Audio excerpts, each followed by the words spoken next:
The main problems being his lack of damage to clear lots of waves of enemies per rotation, which operates on long cooldowns. Yeah, Shang Li Yao kind of has a really long rotation time, and in Wuwa, having his respectable chunk of damage split across such a long rotation can be an issue. As well as his best partner Chang Li being relegated to mono fusion nowadays, which has caused him to drop. Yeah, the thing is, if you have Zhang Liao and Chang Li, but then you also have Branton Lupa, you're never going to use Zhang Liao with Chang Li ever again.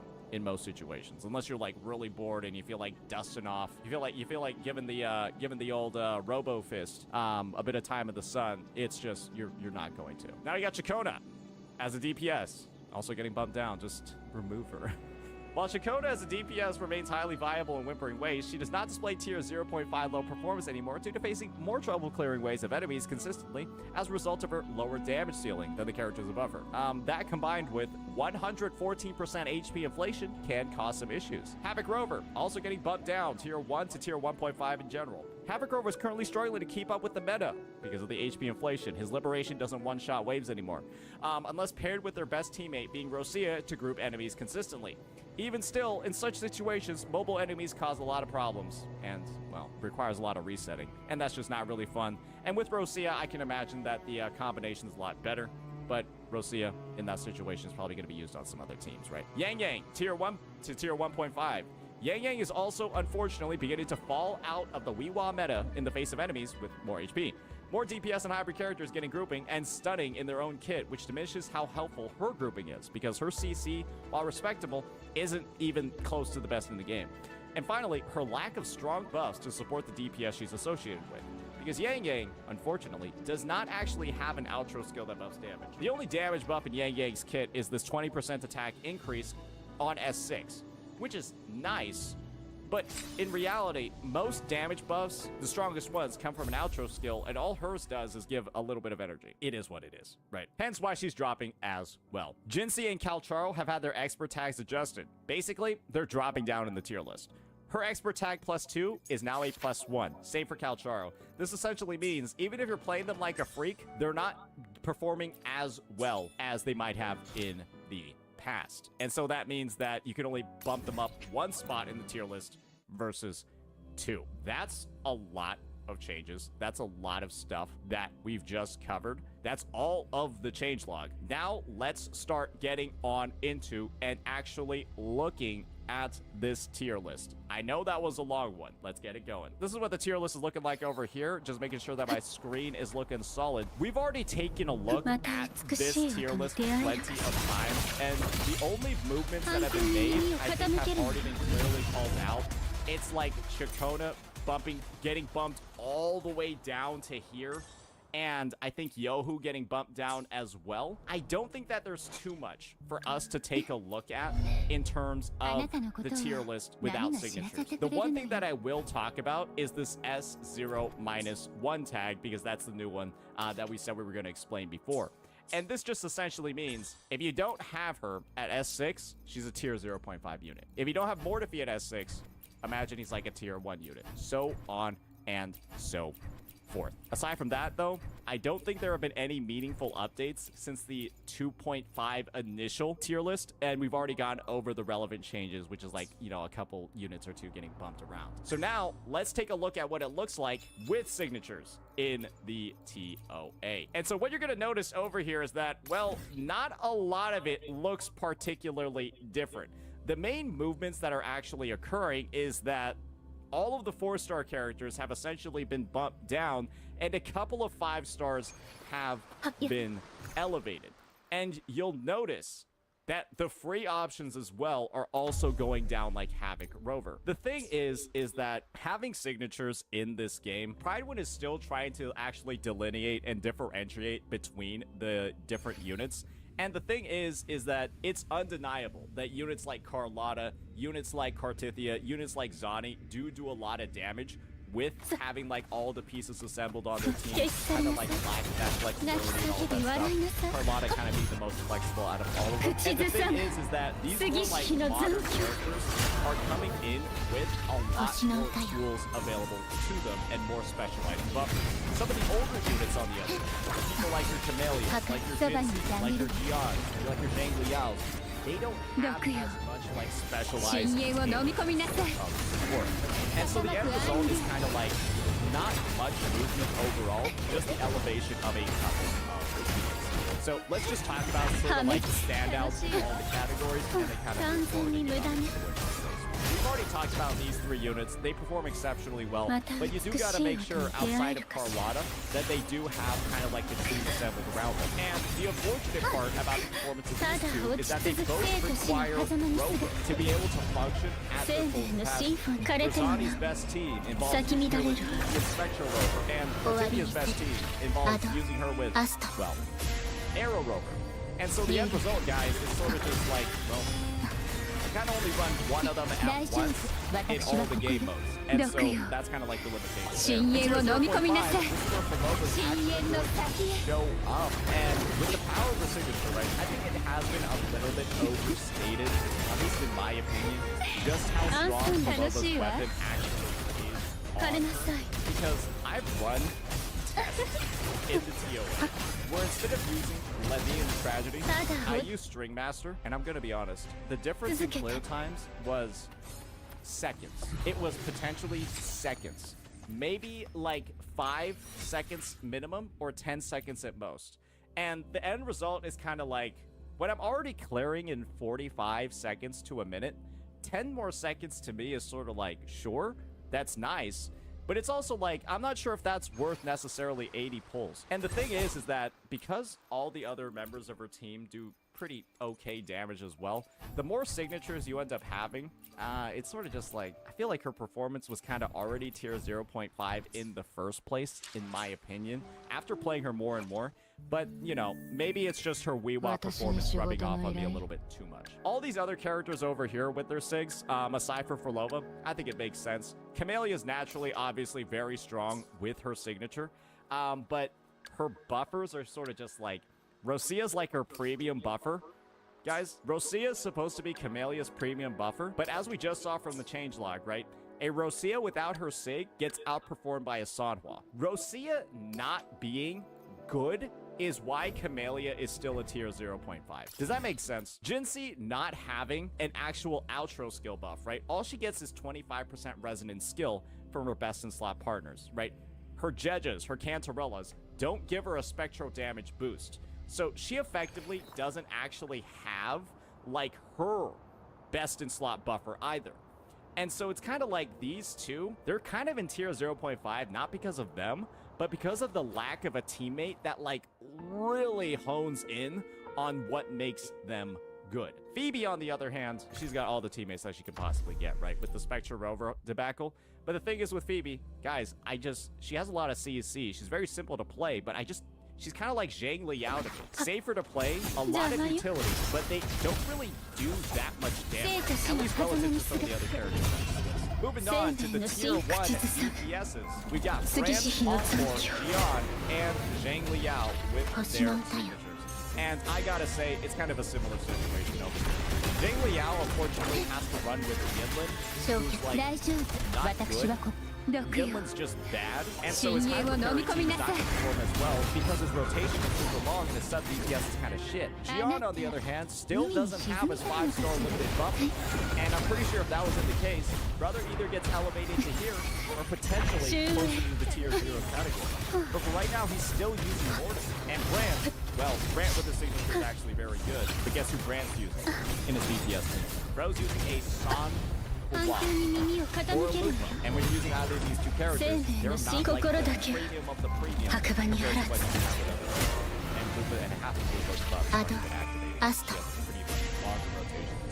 I think it's interesting that Encore is still on here, but I think that they're running these activations with Encore, assuming that he's using String Master. I think that's what's going on over here, and if that's the case, well, Encore's performance on String Master is still, I guess, pretty decent. But maybe Encore is warranting a bump down to tier 1.5 as well. Now we got Danjin over here. It's like Danjin and Havoc Rover, they're kind of over in tier 1.5, just getting bumped down overall because of the elevation of the other units. And then you got tier 2 with like Calcharo, Chisha, and Chikona. Just remove Chikona from the tier list already. And then we got tier 3 with Alto and Ling Yang. they suck. Now, let's start looking at the sub DPSs, because this is where it starts to get a little bit spicy, at least for the TOA changelogs. We got Apex characters, Brant being one of the best, if not the best overall sub DPS in the game. And I think his blend of sustain, his massive damage, and of course, his ability to do everything with his SIG because of the stats it provides, it does kind of just make him the best overall character, I could say, as a sub DPS. He does a lot of damage. So much damage that he's one of the best main DPS units in the game, but then with that same exact build, he also performs a sub DPS role. And the guy is just, in my opinion, one of the most valuable units in the game because he can actually be used on a lot of teams in a lot of different roles. Chacona, on the other hand, is a lot more specialized, right? She's focused entirely around supporting Cartithia or being used in like this weird sort of main DPS role. And she does it exceptionally well, but it's like you use her on any other team and she's a little suspect. Phoebe, very similar to Chacona, sub DPS for Zani. And if you're using Confession Mode Phoebe on any other team, she's tier 5. She's below tier 3 on this list. She's in like a secret like category over down here that's like dark green if you're using her on any team that's not with Zani. I feel like, and I've always had the perspective of, and you can say this across all the tier lists, I've had the perspective of that being this selective in how usable you are in a role and only being usable with one other unit, in my opinion, warrants bumping down on the tier list. Jeja being flexible enough to be used with a Jinxie team or a Carlotta team, in my opinion, is something that warrants her being tier 0 because it's a strength that she possesses. These guys only being able to be used with one unit or kind of sucking ass, I view it as a weakness. But naturally, maybe they're only looking at it from like a character's full strength, but just something that I feel like should be called out. Now we got tier 0.5. We got Chang Li and Lupa. I think that this is an accurate representation where Brant is, out of the mono fusion team of 3 sub DPS units, Brant is the best out of the bunch. He is the best out of them. And I think most people, if they ran the team, they ran it with signatures as well, they can come to that same exact agreement. Because Lupa with her SIG is kind of like, well, her damage output is almost exactly the same because she doesn't really do damage. And Chang Li with her SIG is also like, Emerald of Genesis is already so good on Chang Li, it doesn't really matter. And then Sino is just getting bumped down because everyone else is getting bumped up. Now, we got some other bumps occurring as well. I think that Cantarella, potentially depending on her performance, especially with Frolova as well, could potentially be bumped up to tier 0.5 with her signature. Her signature does provide like that defense ignore and makes her personal damage actually pretty significant. A much bigger upgrade compared to some other options that are going to be available. And so maybe that's something that can be explored more in the future. Maybe we just have to wait for a bit less of a shield TOA to really be making that take. But I think that's something that can potentially happen. More if he's just bumped down because all the other units are going. And then Rosia is just dog shit. Even with her 6, she's tier 1 because she's just over here getting interrupted by a light breeze and her rotation takes fucking forever. Spectral Rover. I think you can run them on like Blazing Brilliance. You can run them on Eternal Radiance set. You can do some fun stuff with this unit. I know a lot of people run them on Rejuvenating Glow or Moonlit Clouds. I actually like running them as like a dual DPS with Eternal Radiance. And so you have an upgrade option over there with actually using Blazing Brilliance on there. And I think I mentioned that for the Havoc Rover category as well. And then this is probably where we're going to be finishing up the analysis over here and then kind of speed running the rest. We got Yinlin over in tier 1.5 with her signature. A lot of people thought Yinlin was going to be bumped up because String Master is so good. But Yinlin's kit is so bad that even String Master can't bump her back up compared to the levels of other characters. I would dare even say that like Yinlin and Rosia are kind of in the similar category. And I think the only reason why Rosia is not in tier 1.5 as well is because Rosia operates on the Frolova team. While Yinlin, she works with Zhang Li kind of over. And the team is really hard to as well. So unfortunately, she is the worst limiting unit. I think most people can agree with that if you've actually taken the time to play her and use her, and then you see how all the other characters play. She's the worst character, and there's really no moving on. No really defended that one at this point. For everybody else on the list, they haven't really moved at all relative to the other tier list. The thing is, you're kind of not using any of these characters in the TOA unless they're budget options. You're using Dan Jin if you don't have Rosia or Cantarella, right? You're using Tao Chi if you don't have Jeja. You're using Yang Yang if you don't have Jeja. And so it's kind of like, those are the situations, those are the placements. I think it's fair. And then you're just never using these units. So that's that. For the sustain and support list, nothing has changed. Yep, Shorekeeper and Varina are broken and really good. And then everyone else kind of sucks. and Yohu is just really bad. Yeah, those are the main changes in the support category. Nothing really new here, ladies and gentlemen, for that one. Now, let's just go ahead and take a look at Whimpering Wastes. As we've mentioned before, Wuwa itself hasn't really seen any overall updates to the tier list. The main one simply being that, like, Chikona was bumped down because everyone was really talking about how good she was as a main DPS, and she's actually not that good.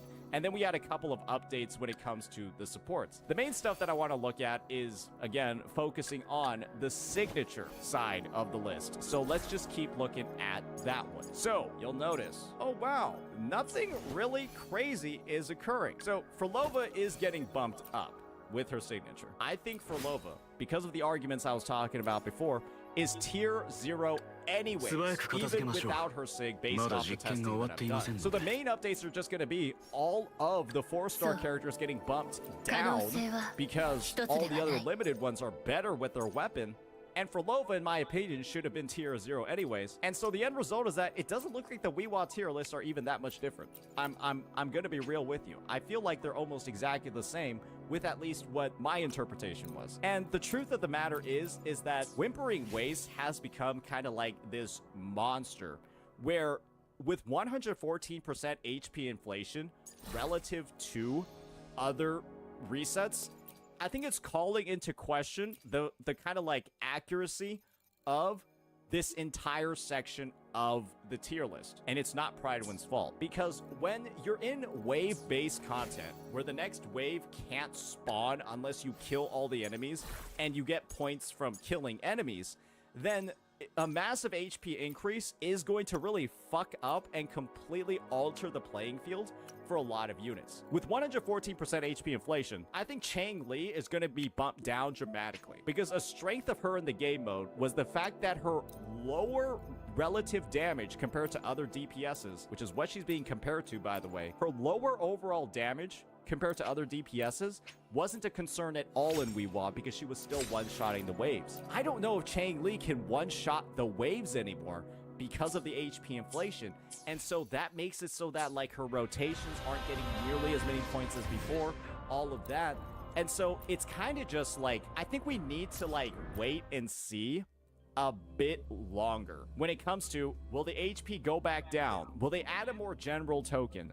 What exactly is the meta going to be for Wuwa based off this past reset? And then they can use the next one to actually start reevaluating some of the rankings. Because I'm going to be honest, if you don't have Chang Li operating with Whispers from the Dim Abyss, this fusion-centric one, I think that she's not going to do very good. That's the thing. I think most people are using Chang Li with this thing, and then they're seeing some pretty decent results with that.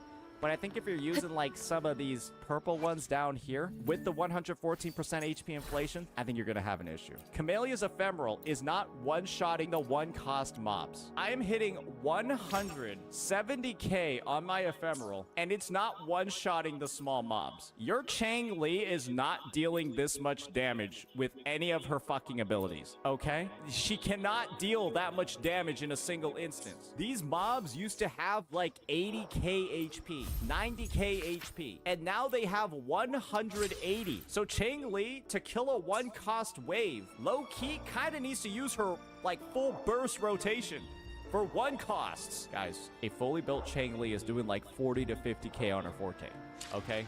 Maybe 50 to 60k. Depending on the build. The math doesn't math out. And so without the power of these tokens helping your